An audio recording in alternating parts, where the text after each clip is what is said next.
Kris Jenner just put the Keeping Up with the Kardashians house up for sale.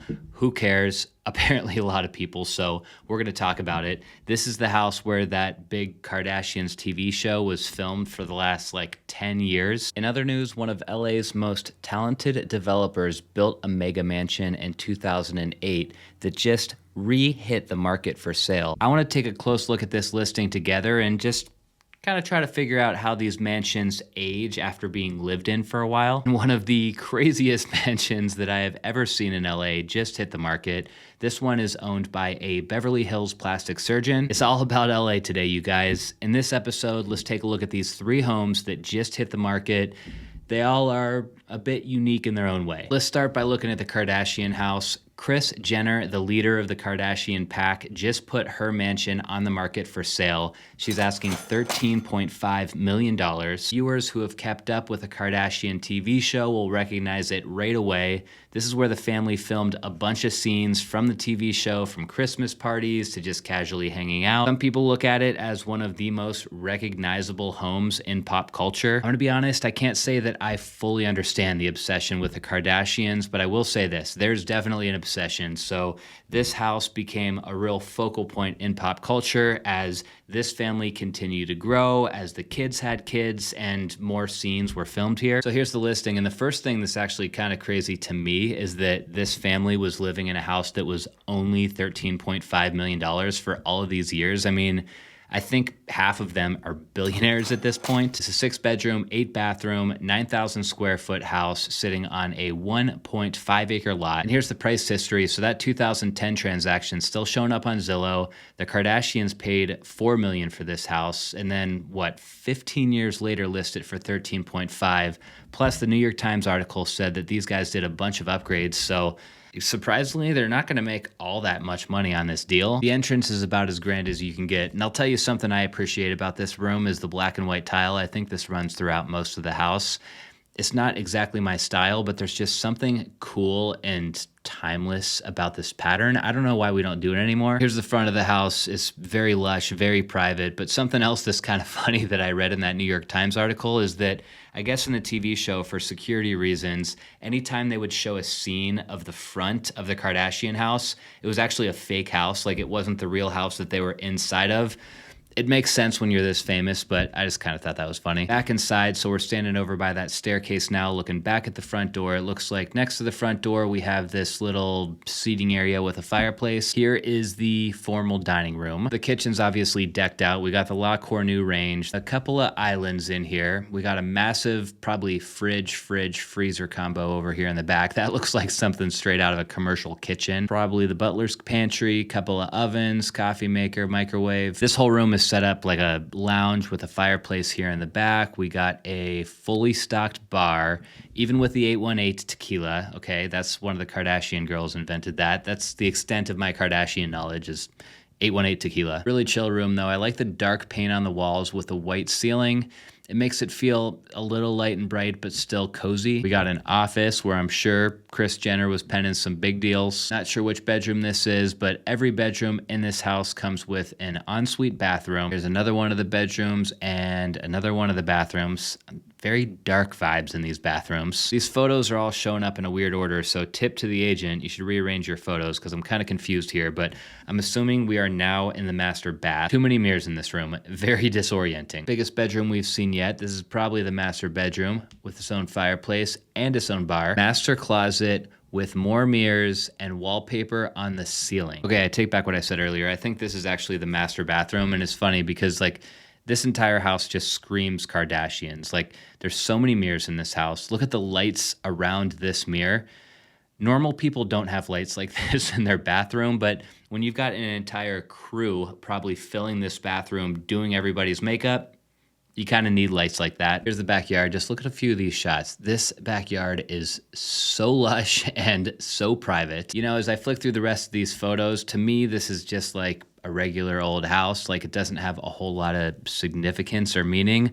I'm really wanting to know if any of you guys watching are Kardashian fans or you are recognizing any of these areas, because I think it'd be a lot cooler, or maybe I would appreciate it a lot more if I was seeing these photos and I was like, oh yeah, I remember when they were sitting here and having drama about X, Y, or Z, or I remember whenever this happened over in that hot tub. Like, I've got no emotional connection to any of these photos. So I think more than anything, it's just interesting to think whether or not the buyers who are coming through this house are going to care about any of this history, or if they're just going to walk through it and look at this as like, okay, this place needs completely gutted or just flat out torn down. As you would expect, this family owns a bunch of other high-end real estate around Hidden Hills in the LA area. As for the old Kardashian house and why Kris Jenner is selling it, apparently no one even lives here at this point, so I guess it's just sitting there collecting dust. I don't blame her for wanting to get rid of it. I mean, the property taxes here alone are almost $60,000 per year. Moving on to a home that I would consider much more special. One of Ardie Tavangarian's older homes is back on the market. Most of you guys know Ardie's name. He's one of the biggest and best architects and developers from the LA area.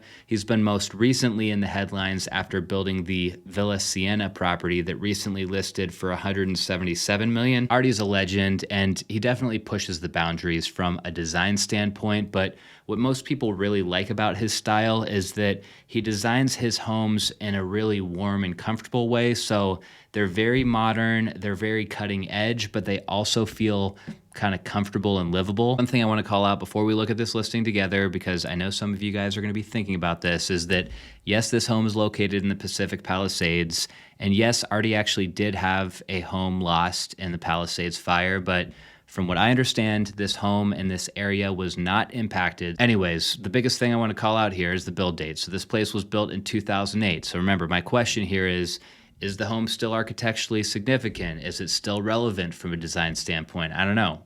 Let's look at it. First impressions is that we're off to a good start, okay? So we got this long linear fireplace out back, which is still very much in style to this day.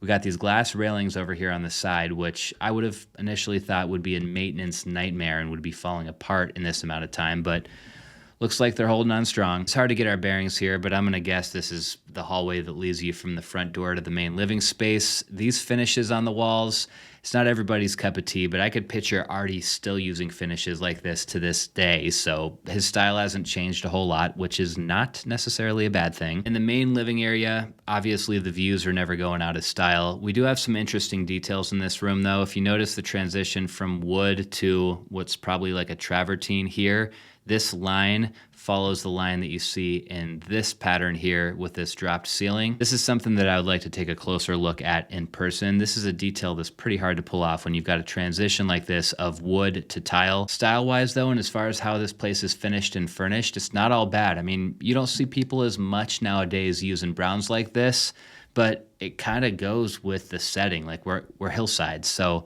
the brown tones to me makes sense. In the dining room, my opinion is that we could probably use a new dining set and dining fixture. Overall, feel of the kitchen is good. You don't see people using these glass fronts on the cabinet much anymore. You know, you don't want to be looking into your clutter necessarily. I think it's kind of a cool look, but that is definitely showing some age in this house. Here's the master bedroom. Man, I'll give compliments to the photographer here because the way they set up this shot is perfect. The time of day that they were here with this light pouring through these shades. I don't like the ceiling detail up here. I think it clashes with what we see on the floor myself. Awesome office though. I mean, we got more access to the backyard, high glass cabinets hanging off the wall here with this wood cladding behind those cabinets. This all could totally go in a 2025 house. Okay, now we're up in the master bedroom. So see what I was saying about those glass railings? I guarantee they had window cleaners come up before photos and they still just look like they're covered in film. It's not a knock on Ardie, it's just saying that a glass detail like that is high maintenance. There's no way around it. Here's another one of his epic folding garage style doors, which gives you access from the gym to the backyard. And I'm curious if all this turf is original, because if it is, it's holding up pretty decent. Like I've got turf in my backyard and I've only had it out there for 5 years. And in the high traffic areas, it's already looking pretty flat. My final thought on this house and whether or not it's still relevant 15 years later, I'm gonna give the same gesture as this statue right here and say that it's not all that bad, okay? Architecturally, I think it's still on point. The floor plan seems solid. The rooms are all the right proportions and sizes. Design-wise, there's a handful of finishes in some of the bathrooms and light fixtures that I would probably like to see swapped out if I was the new buyer, but overall, pretty solid build for a 2008. Back to Zillow real quick before we go on to our last story. I wanted to pull up Zillow and just filter this by homes that are for sale that were built right around 2008. Let's look at just a couple of houses, rapid fire based on the first couple of photos alone. Home number one, 6.5 million bucks. This is a teardown. Based on just the stucco job alone, because that's the only photo they even give us of the house. This one's a teardown. Here's another one, 6.5 million, built in 2009. And you know what? This looks kind of like a tract home. So I'm not looking for some architectural masterpiece here, but I think this house is still relevant. I'm gonna give this one a pass. This one should stay standing, but we don't know what it looks like inside, which tells me the inside is probably not so good. Here's another one built in 2008, 23 million bucks. Not my style, but I know there's someone out here who's gonna love this house. This one gets a pass. Hats off to whoever designed this house in 2008. This one's in Beverly Hills, only 2,500 square feet, but looks like it could have been built last year. Okay, and one more, I'm having too much fun with this.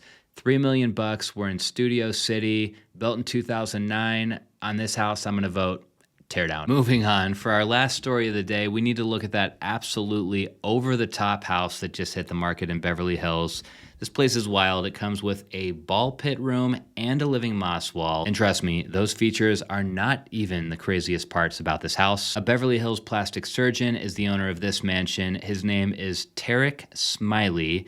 He's actually a bit of a celebrity himself with almost 2 million followers on Instagram. If you've seen my last videos, you're probably not all that surprised that a plastic surgeon has such an eclectic taste. It's definitely not the first time that we've talked about somebody in this industry owning a crazy house in LA. Anyways, this $12 million house, 9 bedrooms, 9,500 square feet. So for Beverly Hills, it's actually not a horrible price at about $12.50 a square foot. Here's your view from the street. Very private, unassuming. You'd have no idea what's inside. As we get closer, we got a couple of fake pink trees that lead you up to the front door. At nighttime, this area really comes alive. And we haven't even walked inside and I'm already getting nightclub vibes. As we walk through the front door, if we thought that the Kardashian house was disorienting with all these mirrors, how does this house make us feel? I'm not quite sure yet. Living moss walls everywhere. I mean, that's a feature that is cool. Rompton Reynolds Roddy does that in a lot of his houses. Crazy chandelier down the center of the living room. The furniture is really what sets this room off, I think, more than anything else. If you stripped all the furniture out of here, the room might look half normal. This is the same room, just looking at it from a different angle. He even has his name up here on the wall. Very interesting little pocket here with a miniature acrylic piano, huge bookshelf with a ladder, and then look at this casing trim detail around this doorway. He used the same black marble that he put on the floor for his casing.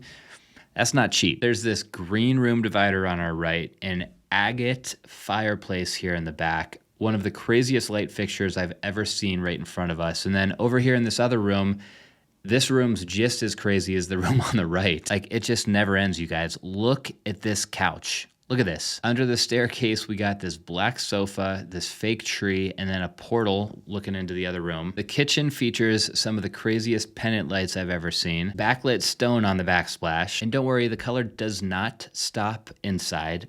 It's just as wild and eccentric out back. The biggest thing I want to know is where this guy sources his light fixtures, though, because as crazy as these are, if you put some of these light fixtures in a more normal house, it'd actually be pretty awesome. I love how the master bedroom is just like dark walls, blackout curtains. You know this guy parties.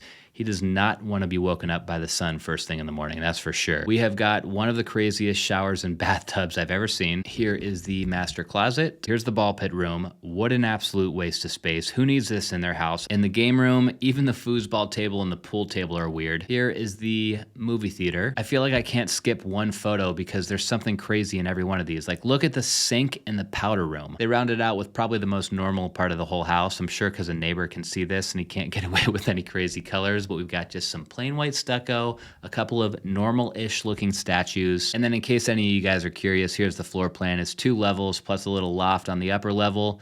Remember, this is a big house. It's almost 10,000 square feet. Okay, so we looked at 3 houses today, the Kardashian house, the Ardie house, and then the plastic surgeon house.